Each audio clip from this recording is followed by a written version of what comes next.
بسم اللہ الرحمن الرحیم نحمدہ ونصلی علی رسولہ الکریم اما بعد فاعوذ باللہ من الشیطان الرجیم بسم اللہ الرحمن الرحیم وقال اللہ تبارک و تعالی فی القرآن المجید والفرقان الحمید اولئک الذین یعلم اللہ ما فی قلوبہم فاعرض عنہم وعظہم وقل لہم فی انفسہم قولا بلیغا۔ یہ وہ لوگ ہیں کہ ان کے دلوں کا بھید اللہ تعالیٰ پر بخوبی روشن ہے۔ آپ ان سے چشم پوشی کیجئے، انہیں نصیحت کرتے رہیے اور انہیں وہ بات کہیے جو ان کے دلوں میں گھر کرنے والی ہو۔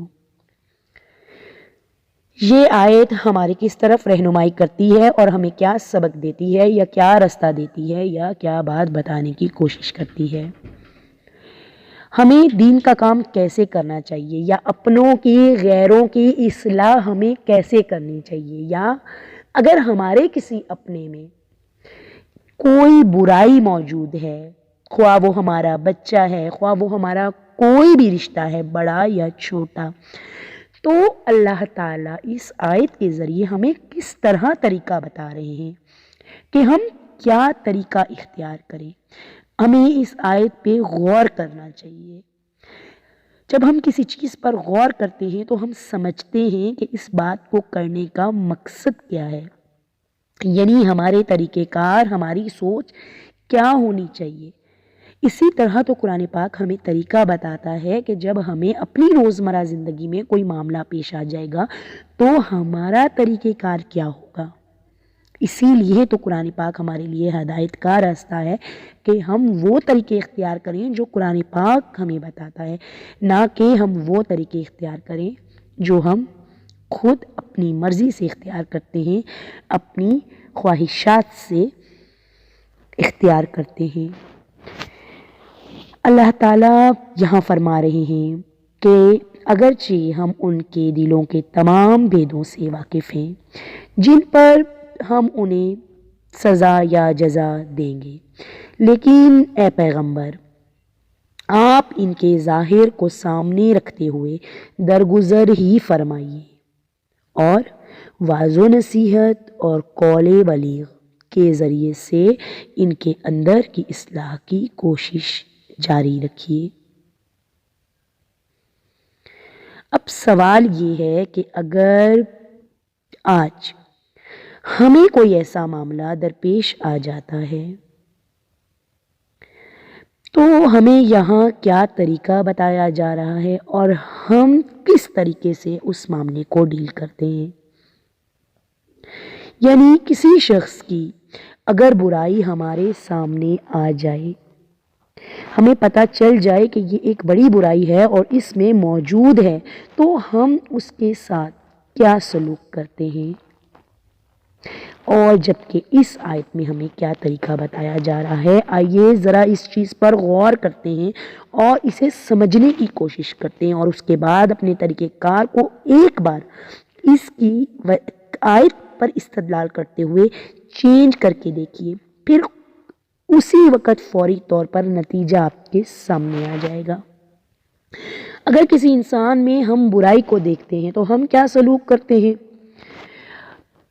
ہم غصے کا اظہار کر سکتے ہیں، ہم قطع تعلق کرتے ہیں، ہم اس کو منہ پر کہتے ہیں، ہم ہر وہ طریقہ اختیار کرتے ہیں، ہر وہ سختی اختیار کرتے ہیں کہ کیا جو ہمیں کرنی چاہیے، کیا ہمیں یہ کہاں سے پتہ چلا ہے کہ برائی کو ختم کرنے کے لیے ہمیں سختی سے، غصے سے، خواہ وہ برائی ہمارے کسی بھی رشتے میں ہو، خواہ ہمارے وہ بچے میں ہی کیوں نہ موجود ہو، تو یہ راستہ ہمیں کہاں سے ملا ہے کہ ہمیں وہ غصے سے ہی حل کرنا ہوگا؟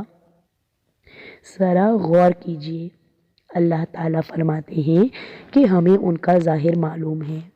ٹھیک ہے کہ یہاں اللہ تعالیٰ ان لوگوں کی بات کر رہے ہیں، لیکن آپ غور کیجئے کہ قرآن پاک آج ہمارے لیے بھی راہ ہدایت ہے۔ وہ تب کی باتیں تھی، وہ تب لوگوں پہ اپلائی ہو رہا تھا، تو یہ آج ہم پر بھی اپلائی ہے کہ ہمیں جو روزمرہ کی زندگی میں معاملات درپیش ہیں، ہم کس طرح قرآن پاک سے راہ ہدایت حاصل کر سکتے ہیں۔ تو اللہ تعالیٰ واضح طور پہ فرماتے ہیں کہ اگر کوئی برائی کسی میں نظر آ جاتی ہے تو اب ہم کیا کریں گے؟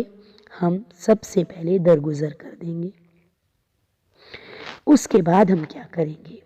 اس کے بعد ہم واعظ و نصیحت کے ذریعے ان کے اندر اصلاح کی کوشش جاری رکھیں گے، جس سے ہمیں واضح طور پر معلوم ہو گیا کہ اگر آج بھی دنیا میں ہمیں دشمن کی سازش کا سامنا ہے یا کسی بڑی برائی کا ہمارے ہی کسی اپنے میں جنم ہے یا شیطان کی وجہ سے کوئی بہک گیا ہے، تو ہمیں اپنے آپ کو پہلے سنبھالنا ہوگا۔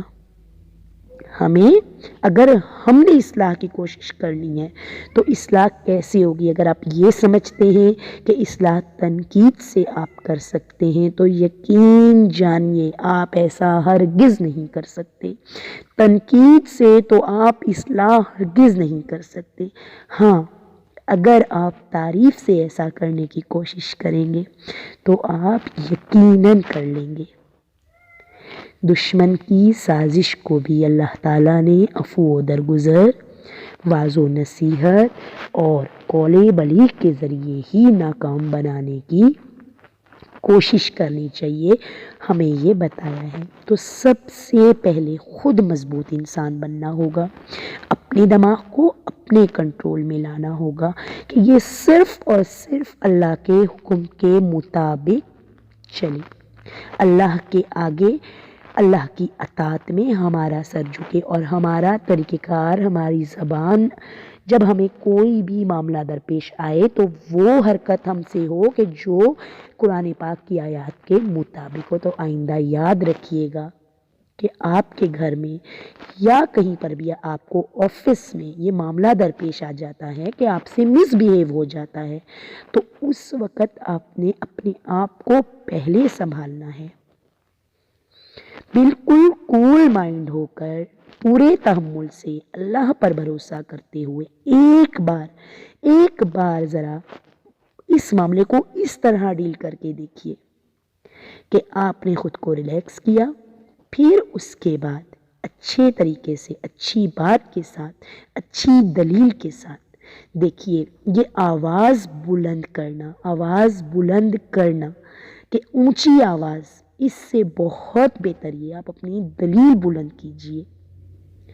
تو انشاءاللہ اگر آپ نے اس طریقے پہ، اس آیت پہ عمل کیا تو میں آپ کو یقین دلاتی ہوں کہ آپ کوئی بھی اصلاح آپ کے لیے مشکل نہیں ہوگی، کوئی بھی مشکل آپ کے لیے مشکل نہیں ہوگی۔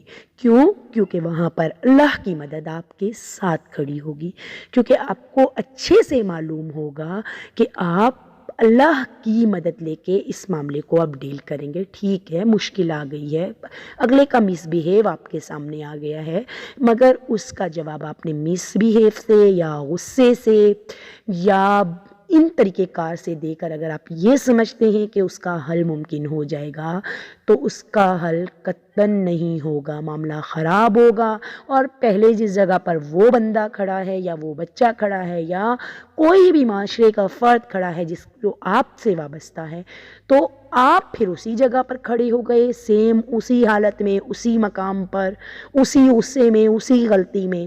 تو کیا آپ کو لگتا ہے اگر کہ اس طرح اصلاح ہوگی؟ تو ایک بار ذرا اس طریقہ پر بھی عمل کر کے دیکھ لیجئے، اور اس کے کیا نتائج آئیں گے یہ آپ کے سامنے آئیں گے انشاءاللہ۔ اور اگر آپ کو لگے کہ یہ نتائج آپ کے سامنے آ رہے ہیں تو کمنٹس میں ہمیں کمنٹس کر کے ضرور بتائیے، ضرور آگاہ کیجئے۔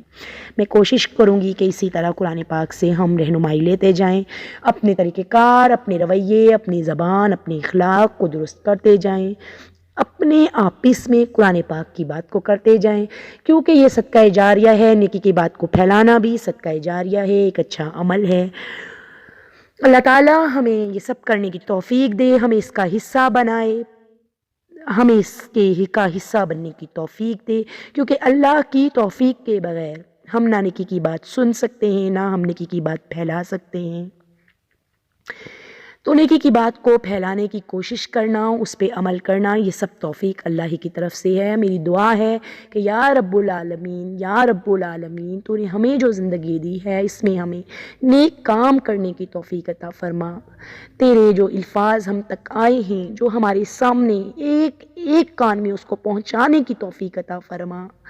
ہمارے ہر انسان تک، بچوں میں، بڑوں میں صرف ایک شوق پیدا ہو، صرف ایک جذبہ پیدا ہو کہ ہمیں ہدایت قرآن پاک سے لینی ہے، ہمیں قرآن پاک کی آیات کو سمجھنا ہے، ہمیں علم وہ حاصل کرنا ہے جو علم نافع ہو۔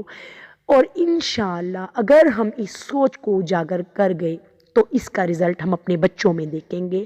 مسئلہ یہ ہے کہ ہم اپنے بچوں کو ترقی یافتہ تو دیکھنا چاہتے ہیں، لیکن کن راستوں پر چلا کر دیکھنا چاہتے ہیں وہ ہم نے کہاں سے سمجھے ہیں، وہ میری سمجھ میں نہیں آتے۔ تو ان چیزوں پہ غور کیجئے، اللہ تعالیٰ آپ کو غور کرنے کی توفیق عطا فرمائے۔ وآخر الدعوانا ان الحمد للہ رب العالمین۔